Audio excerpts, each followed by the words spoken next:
And what we're going to be doing is a 25% tariff on all cars that are not made in the United States. If they're made in the United States, there's absolutely no tariff. We do turn now to that huge car shortage fueled by a chip shortage. General Motors temporarily shutting down more than half of its plants in North America. General Motors plans to close its plant in Lordstown, Ohio. Thousands of workers there make the Chevy Cruze. And it's just one of several plants that GM plans to close in the coming months. In just a few months, a single policy decision from Washington has made General Motors a living example of the potentially high costs of protecting American jobs. A year that was supposed to bring steady growth suddenly collapsed under the weight of new tariffs. GM itself admitted that these import tariffs could reduce its profits in 2025 by $4 to $5 billion. That's almost a third of its predicted profit. The numbers tell a grim story. In just the second quarter, net profit dropped by 35%, and tariffs ate up over $1.1 billion. Investors reacted right away. GM's stock price fell by almost 7% on the day of the announcement, closing at $49.59, causing a wave of alarm on Wall Street. But this is much more than a temporary quarterly setback. Analysts are now warning of a darker future, a shadow falling over the entire North American car industry. The question practically answers itself.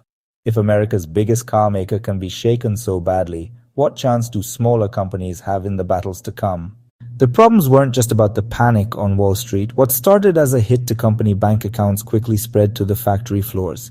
The assembly lines, which used to be loud with the sounds of steel, oil, and hard work, are now quiet. In Detroit, the GM Factory Zero, once called a symbol of America's electric future, had to stop making cars on April 11th, letting go of 200 workers right away. Across the border in Ontario, the factory in Ingersoll sent 1,200 workers home for a long break, pushing their return back until October.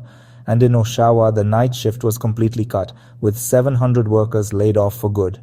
Each closure is more than just a number. It's a story of families struggling with uncertain paychecks and towns watching their money-making ways fall apart.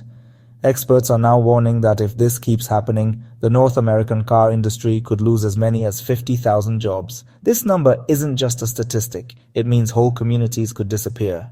But the closed factories were just the start. The shock quickly hit the very people these tariffs were supposed to protect: American car buyers. What was once sold as a promise of American cars for American families turned into something much more painful: inflated bills no household budget saw coming. Each pickup truck now costs about $3,200 more to make, and GM has no choice but to pass that cost directly to the customers. The pressure is even greater for electric vehicles. Washington's new tariff rules came with the removal of a $7,500 tax break that once made electric vehicles affordable for middle-class buyers. The result is drastic. For families who dreamed of owning an American-made vehicle, the choice is no longer about power or design. It's about financial survival. They either have to pay thousands more upfront or give up on the dream of owning a made-in-America car entirely. If higher prices scare off buyers, the consequences for GM's most ambitious project will be even more serious. The company's vision to lead the electric revolution, built around the widely publicized Ultium platform, is now at a standstill. Although electric vehicle sales doubled in the second quarter compared to last year, this paper growth hides a harsh reality. GM needs to sell at least 100,000 Ultium vehicles annually just to break even. Forecasts for 2025 suggest that only 65,000 will be sold, which will cause the multi-billion-dollar investment to generate losses with no immediate path to profitability.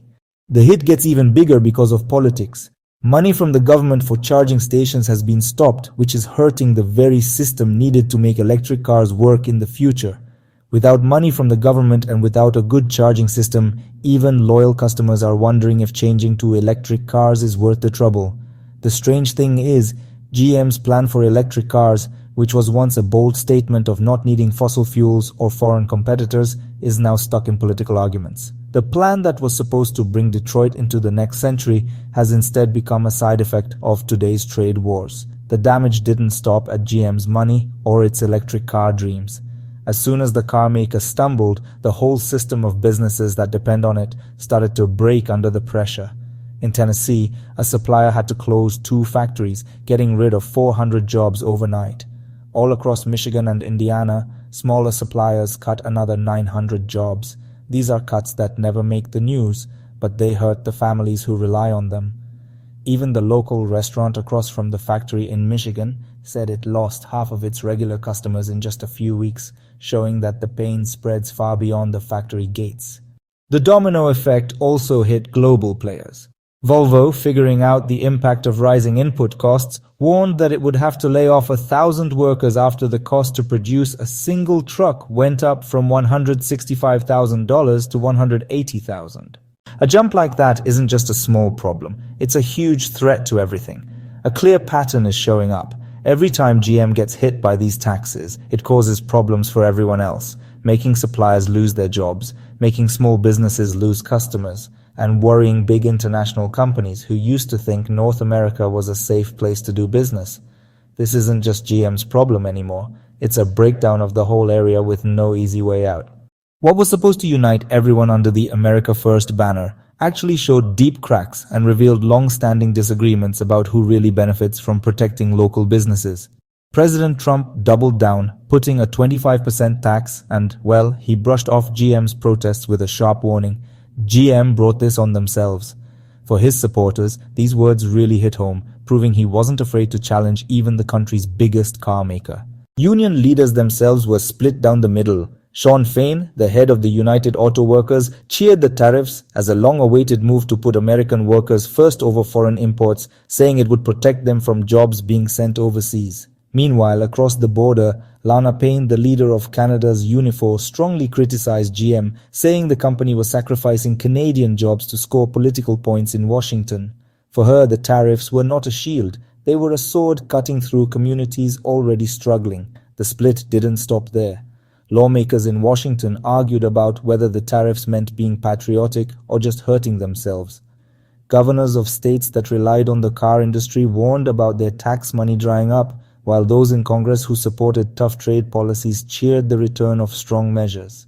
In Detroit, Oshawa, and Ingersoll, factories stayed dark, paychecks became uncertain, and neighborhoods quietly fell apart. For them, the debate wasn't about ideas or political games. It was about whether their kids would have a future in cities built on the promise of car making. The political divide was seen right there, where whole areas built on cars fought to stay alive. Detroit, once the beating heart of American industry, now watches as wave after wave of workers pack up and leave. Each departure not only weakens the factories but the very fabric of the city, draining tax money, emptying schools, and closing local businesses. Across the border, Ontario, long known as North America's assembly line, is facing a similar problem. The factories that used to run all day and night are now just sitting there, half their parking lots empty, and their supply chains stuck.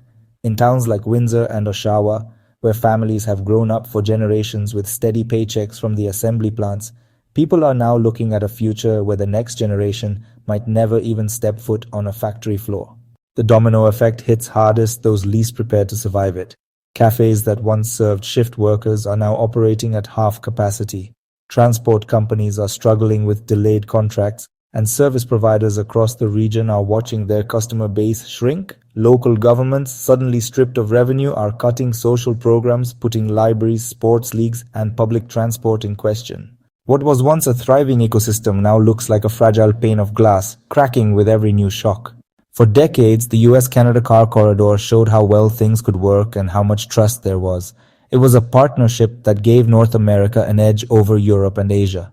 It wasn't just about cars, it was about who we are, about believing that Detroit and Toronto together could build something bigger than what they were separately. Today, that connection is breaking, squeezed by the America First idea, which forgets that the continent itself is a connected machine. And when one gear gets stuck, the whole engine stops. In the end, this problem isn't just for GM or even just for Detroit.